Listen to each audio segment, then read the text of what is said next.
대한민국의 미래 이미 정해졌다고 하면 어떠세요? 바로 인구 절벽이라는 피할 수 없는 현실 때문인데요. 근데요, 진짜 위기가 단순히 인구가 줄어드는 게 아니라고 한다면요? 오늘은 이 정해진 미래 속에서 우리가 어쩌면 놓치고 있을지도 모르는 새로운 기회에 대해 한번 이야기 나눠보려고 합니다. 서울대학교 조영태 교수는요, 벌써 10년도 더 전에 지금의 상황을 예측했어요. 이게 무슨 점을 보거나 그런 게 아니고요. 그냥 인구 데이터가 보여주는 명확한 흐름을 읽어낸 거죠. 사실 인구의 미래라는 게 생각보다 굉장히 정확하게 예측이 가능하거든요. 자, 이게 바로 조영태 교수가 예측하는 2100년 대한민국의 인구입니다. 2천만 명이요. 근데 놀라운 건 이 숫자마저도 출산율이 지금 0.7명대에서 1.3명까지, 그러니까 꽤 많이 회복된다는 긍정적인 시나리오를 가정한 거라는 거예요. 정말 충격적이죠?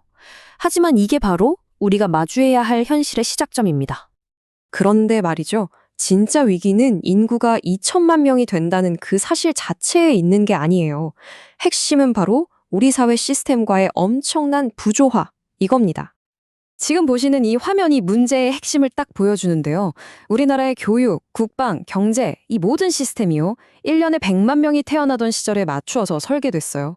근데 지금 현실은 어떻죠? 작년에 태어난 아기가 24만 명 정도밖에 안 돼요. 이게 비유하자면 100만 명을 감당하도록 만든 최신 고사양 프로그램을 24만 명짜리 구형 컴퓨터에서 억지로 돌리는 거랑 똑같은 거예요. 그러니 당연히 사회 곳곳에서 버벅거리고 충돌이 날 수밖에 없겠죠. 아니, 전 세계적으로 출산율이 낮아지는 추세인 건 맞아요. 그런데 왜 유독 한국만 0.7명대라는 정말 역사상 유례없는 숫자를 기록하고 있을까요? 그 근본적인 원인, 바로 초집중 현상에서 찾을 수 있습니다. 초집중이 뭐냐면요. 말 그대로 모든 게 한 곳으로 미친 듯이 쏠리는 형상이에요. 좋은 대학, 좋은 직장, 모든 문화 인프라, 전부 다 수도권에 몰려 있잖아요. 그러니까 살아남기 위한 경쟁이 정말 극한으로 치달을 수밖에 없는 거죠. 이렇게 생존 자체가 힘든데 아이를 낳고 키운다는 건 자연스럽게 감당하기 힘든 사치처럼 여겨지게 되는 겁니다. 이 차트 한번 보세요. 이게 초집중의 결과를 아주 명확하게 보여주거든요. 작년에 태어난 아기들의 53.8%, 그러니까 절반이 훌쩍 넘는 아이들이 수도권에서 태어났다는 거예요. 이미 태어날 때부터 수도권 출신이 절반 이상인 거죠. 여기에 지방에서 태어난 젊은이들까지 기회를 찾아서 전부 수도권으로 올라오니 이 집중 현상은 앞으로 더 심해지면 심해졌지 나아지긴 어렵겠죠. 자, 상황이 이렇게 심각하니까 사람들은 뭔가 쉽고 빠른 해결책을 찾고 싶어 해요. 하지만 안타깝게도 인구 문제는 그렇게 간단한 게 아닙니다. 흔히들 얘기하는 두 가지 해법이 왜 현실적으로 어려운지 한번 짚어볼게요. 첫 번째로 가장 많이 나오는 얘기가 바로 통일이죠. 북한 인구를 합치면 이 인구 절벽을 메울 수 있지 않겠냐는 생각인데요. 와, 언뜻 들으면 정말 그럴듯하게 들리죠? 그런데 여기에 결정적인 문제가 하나 있어요. 뭐냐면 우리가 북한 인구가 지금 정확히 몇 명인지 아무도 모른다는 겁니다. 가장 최근에 공식적으로 인구조사를 한 게 2008년이거든요. 지금 추정하기로는 북한 신생아 수도 우리랑 비슷하거나 오히려 더 적을 수 있다는 말까지 나와요. 이렇게 불확실한 데이터를 가지고 세우는 계획은 모래 위에 성쌓기나 다름없죠. 자, 그럼 두 번째 대안으로 넘어와서 대규모 이민 정책. 이건 어떨까요? 부족한 인구를 외국에서 데려와서 채우자는 건데 이건 역시 생각보다 간단한 문제가 전혀 아닙니다. 이민 정책이라는 건요, 그냥 문만 열면 되는 게 아니에요. 누구를 얼마나 어떤 조건으로 받아들일 건지에 대한 아주 정교한 국가 전략이 먼저 있어야 해요. 예를 들면 어떤 산업에 인력이 부족한가, 그분들을 잠깐 머물게 할 건가, 아니면 아예 우리나라에 정착하게 할 건가, 그리고 제일 중요한 거, 일본, 미국, 유럽 같은 나라들도 다 인재를 원하는데 그 경쟁 속에서 우리가 어떻게 뛰어난 사람들을 데려올 수 있을까, 이런 구체적인 그림이 아직 우리에겐 없는 거죠. 자, 그럼 이제 시각을 한번 확 바꿔볼까요? 인구 문제를 맨날 줄어드는 청년 문제로만 볼 게 아니라요. 새롭게 등장하는 이 거대한 인구 집단, 바로 시니어 세대에서 새로운 기회를 찾아봐야 합니다. 앞으로 우리가 맞이할 시니어 세대는요, 우리가 지금까지 생각했던 노인과는 완전히 다른 세대입니다. 학계에서는 이분들을 활동적 노화, 즉 액티브 에이징 세대라고 불러요. 말 그대로 건강하고 사회적으로도 활발하게 참여하고 경제적으로도 안정된 삶을 살고 싶어 하죠. 그리고 이 모든 걸 가능하게 만드는 가장 중요한 힘이 뭔지 아세요? 바로 높은 교육 수준입니다. 이 표를 보시면 그 차이가 확 느껴지실 거예요. 이제 곧 시니어 세대로 들어서는 베이비 부머 세대는요, 그 이전 산업화 세대보다 대학 교육 받은 비율도 훨씬 높고 건강 관리도 훨씬 적극적으로 하세요.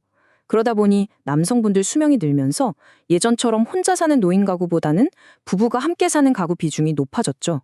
한마디로 이분들은 더 이상 과거처럼 부양의 대상이 아니라 완전히 새로운 소비층이자 생산 인구가 될 수 있다는 겁니다. 여기서 아주 중요한 포인트가 있어요. 일본에서 예전에 어르신들을 위해서 쉽기 편하게 만든 연화식이라고 부드러운 음식을 파는 시장을 크게 만들었는데 결과적으로 실패했어요. 왜 그랬을까요? 간단해요. 아무도 자기를 노인이라고 생각하고 싶지 않은 거예요. 이 새로운 시니어 세대는 노인용 제품을 원하는 게 아니라 젊은 사람들도 같이 쓰는 건강 기능성 제품을 원한다는 거죠. 그러니까 시장이 접근하는 방식 자체가 완전히 바뀌어야 한다는 뜻입니다. 자, 이렇게 건강하고 능력 있는 시니어 세대가 등장하니까 자연스럽게 정년 연장이라는 뜨거운 감자가 떠오르죠. 그런데 이것도 자, 다 같이 정년 연장합시다. 이렇게 단순하게 풀 수 있는 문제가 절대 아닙니다. 왜냐면요, 산업별로 상황이 하늘과 땅 차이거든요. 예를 들어 교수사회 같은 경우는 새로 박사 학위를 딴 젊은 인재들이 자리를 기다리는 피라미드 구조잖아요. 위에서 자리를 빨리 비워줘야 아래에서 치고 올라갈 수 있죠. 그런데 반대로 제조업 현장처럼 젊은 사람들이 잘 안 가려고 해서 인력난이 심한 곳은 어떨까요? 여기선 숙련된 시니어 인력의 정년 연장에 정말 절실하죠. 그러니까 획일적으로 연장하자 말자가 아니라 산업별로 딱 맞는 맞춤 설계가 필요하다는 겁니다. 자, 그렇다면 이제 우리는 어떤 미래를 그려야 할까요? 핵심은 이겁니다. 더 이상 인구 숫자에 집착하는 걸 멈추고 인구의 질과 시스템의 효율성을 높이는 쪽으로 방향을 완전히 틀어야 한다는 거죠. 이 그래프가 우리가 마주한 가장 시급한 현실을 보여줍니다. 우리 사회의 혁신과 도전을 이끌어갈 25살에서 34살, 바로 이 핵심 청년 인구가 앞으로 딱 10년 동안 200만 명이나 사라진다는 거예요. 이건 피할 수 없는, 말 그대로 정해진 미래입니다. 이 말은 즉, 더 이상 사람 수로 밀어붙이는 성장 전략은 이제 불가능하다는 뜻이겠죠. 그렇다면 답은 명확해지죠. 줄어드는 사람의 수를 기술로 메꿔야 합니다. 예전에 10명이 하던 일을 이제는 AI나 로봇의 도움을 받아서 2명이 할 수 있도록 사회 전체의 생산성을 끌어올려야 해요.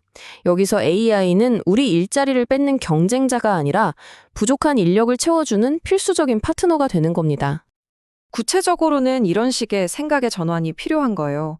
예를 들어 KTX를 지금처럼 서울 중심으로만 놓을 게 아니라 광주랑 부산을 직접 잇는 식으로 격자형 교통망을 만들어서 전국을 하나의 생활권으로 묶는 거죠.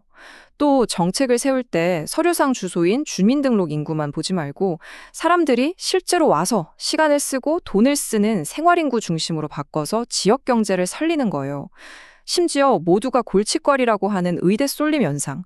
이것마저도 의공학이랑 생명과학을 합쳐서 우리나라를 전 세계 메리테크 산업의 리더로 만드는 기회로 삼을 수 있다는 겁니다. 문제 속에서 기회를 찾아내는 거죠. 발상의 전환? 결국 점점 작아지는 대한민국이 살아남고 오히려 더 강해지기 위한 길은 딱 하나입니다. 바로 밖으로 나아가는 거죠. 우리의 시장은 더 이상 5천만 내수 시장이 아니에요. 전 세계 80억 인구의 시장을 봐야 합니다. 내수 시장이 줄어드는 건 피할 수 없는 현실이지만 어쩌면 이건 우리에게 이제 그만 안에서 싸우고 글로벌 시장으로 나가라라는 가장 강력한 신호일지도 모릅니다. 인구 감소. 분명히 이건 위기입니다. 하지만 동시에 낡아빠진 시스템을 과감히 버리고 더 효율적이고 더 똑똑한 나라로 다시 태어날 수 있는 엄청난 기회이기도 합니다. 과연 우리는 인구 숫자가 아니라 질로 승부하는 더 작지만 훨씬 더 강한 나라를 만들어낼 수 있을까요? 그 미래는 바로 지금 우리의 선택에 달려 있습니다.